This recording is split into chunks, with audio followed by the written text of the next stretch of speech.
Raise your hand if you're a perfectionist. Now, if you're a photographer, an artist, a chef, any of the creative professions, I know that you've identified with this because I have seen it happen way too many times, especially with photographers. We are just perfectionistic about everything. Now, if you don't identify with this, let me show you something that might sound familiar. Are you a fan of The Bear? I was watching The Bear and Carmi's in there and he is just, in my opinion, doing a lot of things wrong.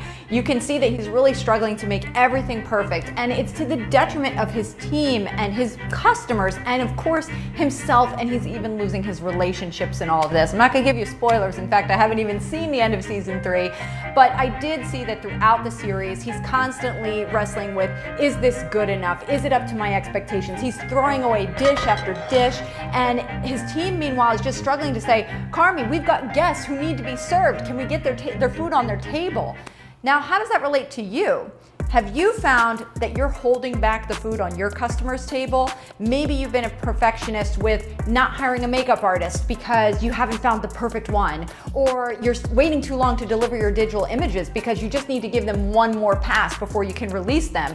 Or have you ever returned an entire product, like you have a wall piece in front of you ready to be delivered, but you flip the back and there's a tiny little mark on the back of the art. It can't possibly be delivered in this state. Clients are never even going to see that. It's on the back. And if you're delivering the full service that I know you want to deliver, then why would they ever see that? Because you're going to be putting it on the wall for them.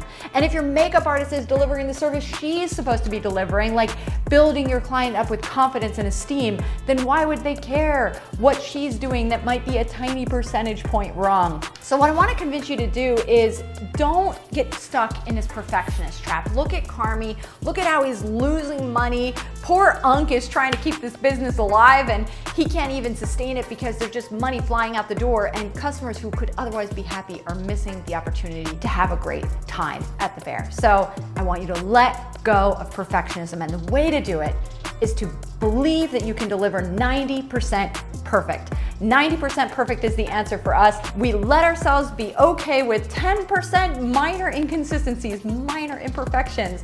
And if we know that I'm delivering at 90%, my team is delivering at 90%, my product is 90%, it is ready for the client. And the client, meanwhile, is going to be 100% happy, because the sooner you can get them what they love, the happier they're going to be.